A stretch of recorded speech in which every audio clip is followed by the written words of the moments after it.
What if we could learn from outstanding leaders in business, sports, and education from some of the best voices in corporate America? Lighting the Path is a series of interviews with industry leaders whose stories highlight strategies that build purpose-driven cultures, engage and retain top talent, develop drivers that create high-performance teams, and connect people to the vision of your company. Join us to hear from game-changing, talented leaders whose paths make a difference at work and at home. Today, I'm going to have to move this one over till tomorrow, and being okay with that. I think that's important. Yeah, it's Tim Soko I just interviewed was talking about that. In Britain, they call it agency. Well, which and the agency is really just being responsible. Mm-hmm. I'm responsible for my, they call it a diary. We call it a calendar.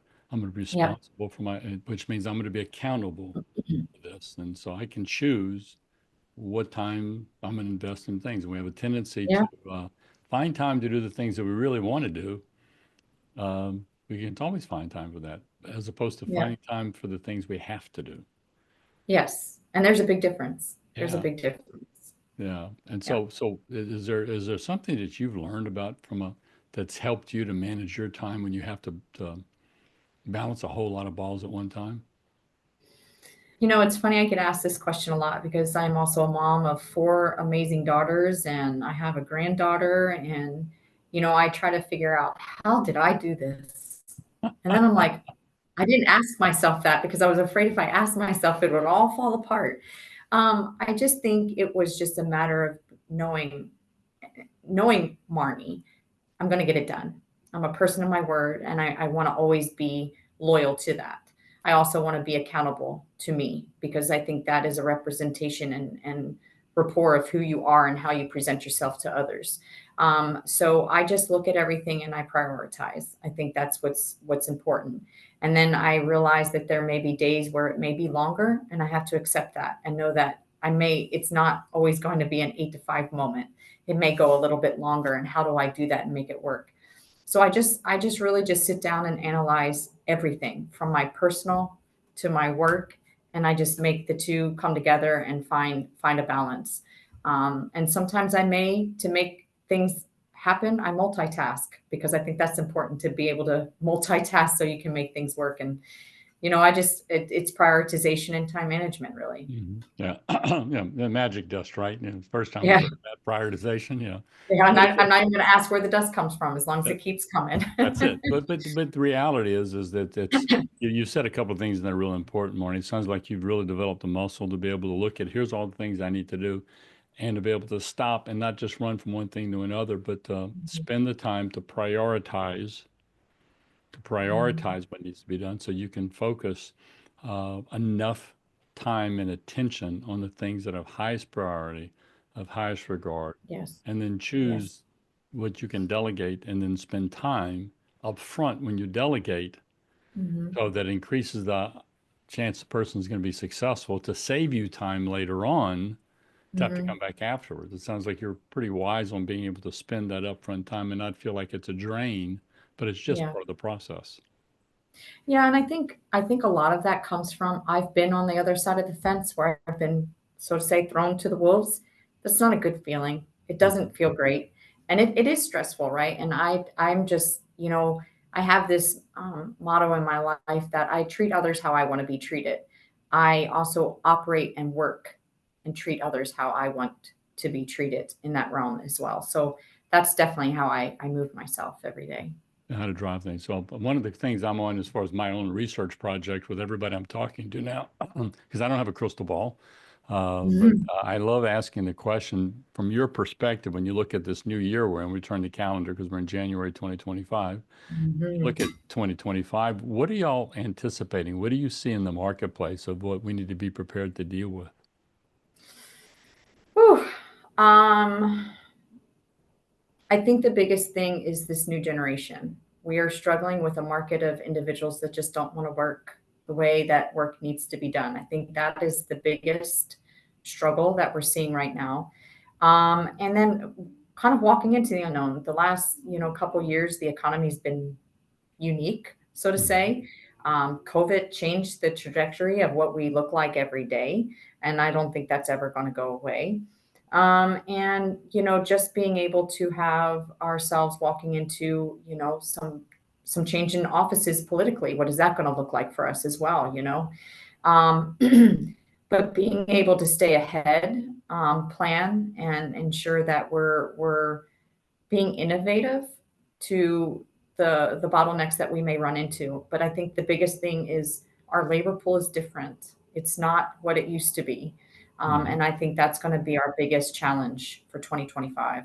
It sounds like y'all are building out a training center to actually do some things internally, actually develop your own, sort of temporary interim or contract labor pool that you're going to be Yeah. putting about your clients. Yes. Is there anything else Yeah. that y'all have done that y'all have had to innovate to meet market demands? Trying to look at what are truly the struggles that individuals are having to get them to and from work. How do we, I don't want to say accommodate, but how can we help them? I go back to education again. A lot of these individuals do not understand what they're walking into, don't understand how to properly present themselves, don't understand how to have a good resume. And so trying to get them properly educated to what is going to work and how can they be successful, meeting them at their level so they can be better, because we all started somewhere and we all got to give somebody an opportunity, because how can they get somewhere if nobody gives them an opportunity, right? And I think it's important to be able to help educate them as well. But they need to be accountable for themselves, and be able to accept and embrace what may be provided to them. Yeah, what you're describing to me is, excuse me, the candidates you work with Supreme Staffing is, we can talk about it being innovative, but it sounds to me that you're putting things in place to make the candidates feel like you really care about them. Yes. Because that's what education is, training, development, sends a signal, I care about you enough to where I'm going to do these things to help you become better. I'm going to give you feedback like we talked about early on. That's a form of signaling I care, as opposed to the person feel like that they're just the transaction. Yeah. I mean, Supreme Staffing's liner is, we invest in our people. And if you invest in your people take care of you. And that has been very important for us. We make sure we try to recognize, we reward where we can, and hope that that touches them in a way that is impactful to continue to keep That's having awesome. momentum going forward. Yeah, it's easy to see why you've earned the recognition that you have over the last few years as far as being a leader in your marketplace and in your community. I'm kind of curious, when you think back on your journey, is there when you think back on, what do you know now that you really wish you knew then, that you wish you knew this earlier in your career?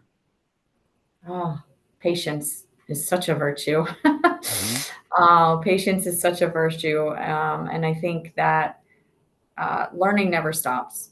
You're always needing to make sure you're teaching yourself new things and being open-minded to those new things. It gets you so much further. But patience, I think, has been one of the biggest things. And the work-life balance. I'm that person that just wants to get it done, get it done, get it done, and I know I can't do it. I can't save the world, but I can do things one task at a time. And I wish I had better understanding of that then compared to today. But I think in some realms, I'm grateful for that, because it got me to where I am today as well. Yeah, I've been driving, whatever. So when you think back on patience that you wish you would have had, were there times in your career that you weren't as patient as you needed to be?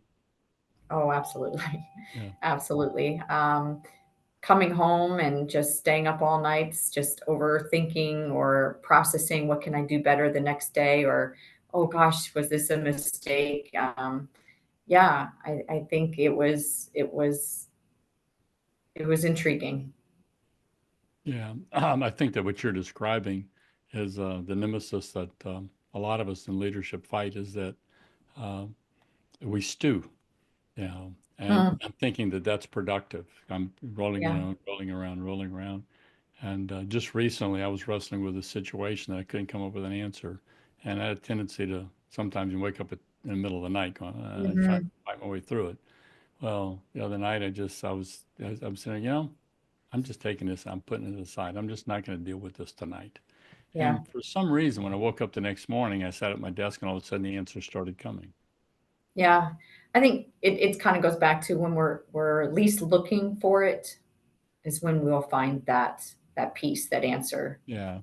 that reasoning. When we're over pushing it and trying to push the envelope to be, we're going to hurt ourselves. We're going to miss the mark. We're going to miss the hint. We're going to miss whatever the answer may be because we're just so focused on finding it versus letting it just slowly come to us the way it needs to. You betcha. What I'm hearing you describe is that um, whenever we can create space, it allows our brain and as well as our heart to process information. That when Yeah. we don't slow ourselves down to create that space and we just keep that vortex going on, it's harder for us to come up Yeah. with a solution. And Yeah. then that space is it's really important. You and I talked earlier about the importance as the leaders. You were talking about the importance of having your people uh, hearing, or you hearing your people rather, Mm-hmm. and that because what happens a lot of times if we don't hear our people, we make assumptions. Yeah. Where do you think leaders kind of fall into a trap whenever we're not hearing and we're making assumptions? What causes that to take place? Lack of patience. I think, as leaders, sometimes we have this mentality of, well, we got to get this done. We have this deadline. We got to do this. And we're not taking the time out to really hear and listen to what is being said so we can properly make the right decisions. And we're so hyper focused on getting something done that we're missing the mark of just taking the time to open our ears and hear it out. It kind of goes back to where we're overthinking, right? And we're trying to push it to find the answer. And if we just slow down, shut our brains off for a minute, and then, allow the patients to be there, the answer's right there in front of us. And Yeah. and we're kind of pushing ourselves to work harder than smarter. And we need to work smart, not hard. Yeah, that's as leaders, that's really where our value increases, right? We have Mm-hmm. early on in our career, we're hard to do things, but Mm-hmm. there's a difference between doing things and leading to getting things Yes. done. Yes. Difference in Yes. that, and of course, COVID brought on the atmosphere of this, right? Before Yep. COVID took place, you and I wouldn't be having this conversation. You're in Memphis, I'm in Houston. COVID took Yeah. place, and I was in, like I said, I was in England. I was in London this morning. Tomorrow I'm going to South Africa. Uh, Yeah. it's just, and today I'm in Memphis. It's kind of a cool thing. But Yeah. what's and I'm not, I'm not old school with this subject. I mean, I live on Zoom. I live in technology, but Yeah. you can't replace in-person, in-room connection, can you? No. Yeah. And so what do we gain when we create space to actually be meeting and having conversations in person with our people? Understanding, clarity, perception. Yeah. So Um, where does but what have you experienced? How does your radar go off? Your perception go off whenever you and I are in the same room versus, I mean, you can see me, right? You see this and see my mhm, gesture. mhm. But how much more valuable would it be if you and I were sitting across the desk from each other right now? Um, Body language speaks volumes. Actions are so much louder than our words. I can see from, chest up, but there's so much more to the human person. And I think being in front of it, you can feel energy. You can feel, their body demeanor. Um, it- there's a lot of things that go into that. It's very personable, and it allows a more tangible experience versus a computer where I can't really see, smell, touch, or anything. It's Hmm. just I see a picture of a person, and that's as good as it gets. I can sense some things, but I won't be able to sense and experience everything. Yeah. And so I had a person who worked for us that was the rookie of the year in our state, awards program we had. She killed it her first year. I mean, she billed buckets of money. Yeah. Second year, she did not quite as good as her first year. Her third year, she quit because her sales fell completely off. And the reason why is because she stopped doing year 3, which she did year 1, which was lots of conversations, talking to people. She started moving to a transactional electronic world where she would prep with an email, she'd get feedback with an email. And I kept talking to her about, you're missing the nuance, you're missing the connection, you're missing the information. You're getting data, but you're not getting understanding. And that's what I'm hearing you talk about then. I was going to save this, and I still will do this on LinkedIn later on or whatever, because I have my interviewing suit on right now, but you don't know this, but I'm wearing, my stepdaughter gave me these cool socks for Christmas 2 years ago. She lives in Cambodia, and they're alligator socks. They're literally an alligator head with these rubber things on the bottom. And since I'm standing on my feet all day today and it's freezing cold here in Houston with this vortex going on, I put on my Erica alligator socks, and I'm going to take a picture of them, and I'm not going to hold my feet in the air right now, but but that's, you don't have the whole picture. You don't see the playfulness in me right now. I put them on so that I would be playful today. It's a signal to me. And so you're right, that face-to-face stuff. And so, Marnie, it's talking to you. I can see why you're easy to talk to, and you speak so much with your heart, with what you're doing. There's a conviction that has to do with, as a leader, you haven't used these words, but it's, as my analysis is, that you truly are the epitome of being a servant leader, and the way you believe in developing and training and teaching and lifting people up. I'm going to give you the final message on this. When you think of leaders and you think of your leadership team, you get a chance to brag on them right now.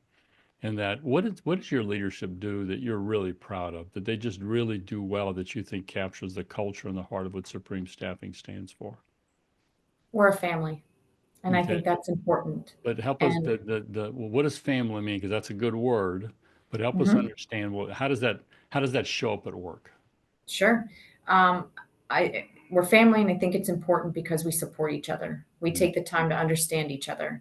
We take the time to realize if somebody's having a bad day, we pick up where they may not be able to at that moment and just get what we need to get done. We're humans, we're not perfect, but we try to do what we need to do to make it work every day. Having the positive mindset, positive attitude, and just being there when we need to, personally and professionally. I speak on this all the time. They are truly they're like my children, and I love them as if they were my own. And I couldn't do what I do every day without them. Yeah, to what you described, use the word family. I'm going to use the word Navy SEAL. And the reason the reason I say this, I'm not a military guy. My dad was a Marine, but I'm fascinated with the mindset of Navy SEALs and just that whole elite force mentality. And one of the mandates they work with, it's called forward thinking focus. In other words, the mission is this, and so how do we stay in motion to make the mission happen? How do I have a forward-thinking focus? And they work together as a unit to make that happen. That's our focus, and we come along with each other. And I don't think there's a tighter connection of people from a family standpoint than a military special ops team that literally has to come alongside each other. To me, and you have to trust each other. You got to trust each other. You got to trust each other. And so, I think in the future, when I think about Supreme Staffing, I'm going to be thinking about Navy SEALs. So that's well received. Thank you. Thank you so much for your time and attention. If people wanted to reach out to you, what's the best way for them to be in contact with you? You can reach me out and connect with me on LinkedIn at Marnie Byford. You can reach me out on my email at mbyford@ssstaffing.com. And never hesitate. I love questions. I love, conversation. So, love to connect. Super. Well, great. Well, I'll make sure Betty puts those in our show notes then. So appreciate your time, and wish you and the family, the SEALs, just an awesome 2025. Thank you. And the same to you, Mike. Thank you so much. Thanks. Thanks for joining us today on Lighting the Path, Strategies for Tomorrow's Leaders. If anything in this podcast speaks to you, if I've challenged you, or if you want to spend time digging into this subject a little deeper, or if you disagree with me, reach out. My contact information is on our website, lightingthepath.net, or email me at mike@mikelejeune.com. Also, look for me on LinkedIn. I'd love to connect our networks. Keep lighting the path for those who choose to follow you. It's more than a responsibility, it's an honor.